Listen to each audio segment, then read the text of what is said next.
صباح الفل جدا.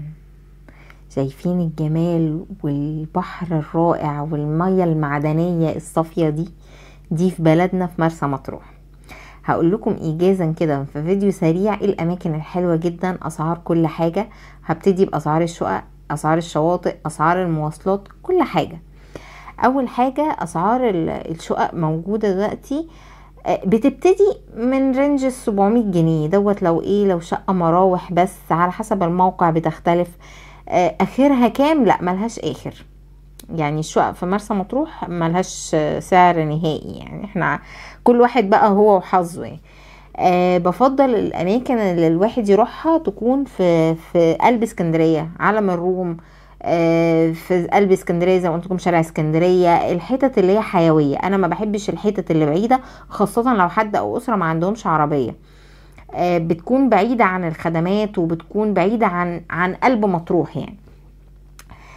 اسعار العربيات بقى، المواصلات بالنسبه للناس اللي ما عندهمش عربيات، في اماكن بتروحها المواصلات العامه اللي هي الاتوبيسات او كده. انا ما جربتهاش فما اعرفش الصراحه مواعيدها، التحرك بتاعها. انا عارفه ان ليها موقف في شارع اسكندريه، بس انا ما اعرفش مواعيدها ايه، بتروح فين. اللي انا اعرفه ان في باصات معينه بتروح شط عجيبه، بس انا الصراحه ما جربتهاش.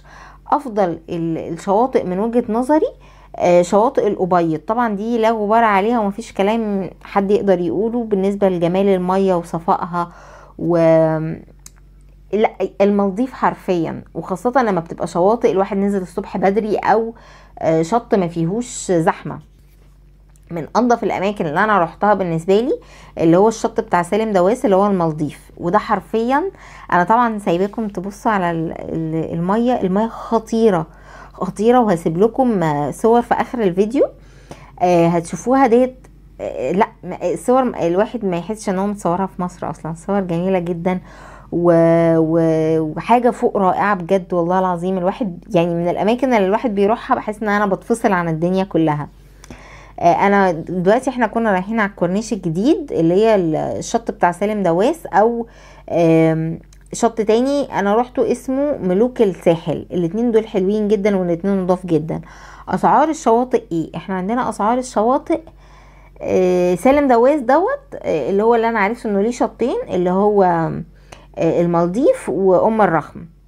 الاتنين دول هو في 4 كراسي بشمسية بتكون ب130 جنيه، وديت احسن حاجة بصراحة. انا شايفة ان هي يعني سعر مناسب وما هواش بالنسبة للاسعار التانية. يعني في شواطئ تانية واحد يروح يقوله 200 جنيه 200 جنيه 4 كراسي وشماسي، طبعا دوت رقم كبير قوي.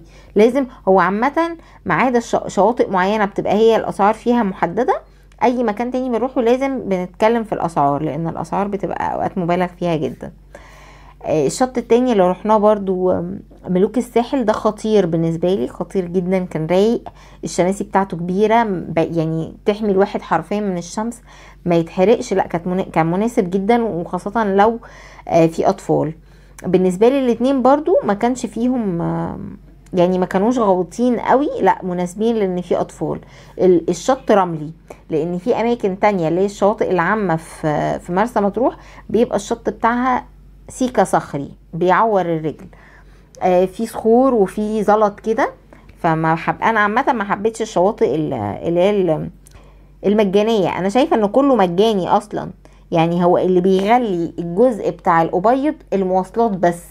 يعني المواصلات ان لو حد ساكن في شارع اسكندريه عشان تروحوا شواطئ الابيض على الاقل 150 جنيه رايح 150 جنيه راجع، دوت لو سوزوكي او سوزوكي او نسيت او تاكسي. وبفضل طبعا لو اسره ان هي ياخدوا سوزوكي. اولا سعرها بيبقى اقل من التاكسي، تاني حاجه بتاخد كل الشنط وكل الحاجات اللي انتوا واخدينها معاكم، فديت بتبقى افضل. تاني حاجه في كارتة كده وانتوا داخلين بقى جوه الشواطئ اللي هي بتاعت الابيض او كده، في كارتة بتبقى 5 جنيه على الفرد. يعني لو انتوا 3 افراد بتدفعوا 15 جنيه، زائد طبعا تمن الشمسية والاربع كراسي. في الغالب اغلى حاجة انا من وجهة نظري ممكن تبقى هناك 150 جنيه للاربع كراسي وترابيزة وشمسية. في شواطئ زي ما قلت كتير احسن شواطئ انا لقيتها موجوده في الوقت الحالي اللي هي بتاعه الكورنيش الجديد، زي ما قلت لكم المالديف واللي انا دخلته التاني ملوك الساحل. وكل الخط ده، كل الخط دوت حلو. في ملاهي للاطفال برضو، يعني في شواطئ بيبقى فيها زمردة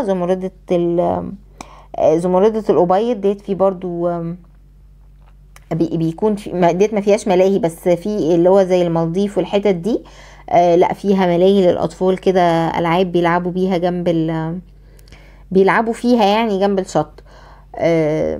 ايه تاني؟ الاماكن بقى اللي وحشه جدا وما انصحش ان حد انه يروحها، او ممكن نيجي على نفسنا شويه في ان احنا ندفع مثلا مبلغ المواصلات في مقابل ان انا ابقى رحت المرسى مطروح وشفت بحر فعلا كويس ونقي ومياه حلوه. يعني الشط اللي هو متصور ده شط على شط من الشواطئ المجانيه، ما كانش حلو. ده الفيديو الحالي لا من الأبيض. اما الفيديو اللي كان قبليه اللي كان فيه زحمه شويه كان متصور في شط من الشواطئ المجانيه اللي هي برضو على الكورنيش القديم. ديت بتكون المية سيئة للغاية، ما بتكونش احسن حاجة بصراحة. بتكون الدنيا مليانة بقى قاذورات ومليانة الناس، مش هي ما بتبقاش مشكلة مية قد ما مشكلة ناس اللي كل حاجة ورماها، البامبرز ممكن نلاقيه في المية، فما بتبقاش اجواء احسن حاجة بصراحة بالنسبة لي. فممكن ان احنا نروح الشواطئ البعيدة ديت شوية ونشوف ونسأل لو في مواصلات عامة ممكن نروحها تبقى اجمل. شط زمردة في الأبيض خطير. ديت صور زي ما قلت لكم في اخر الفيديوهات، هتشوفوا جمال مرسى مطروح وجمال مصر. وباي باي.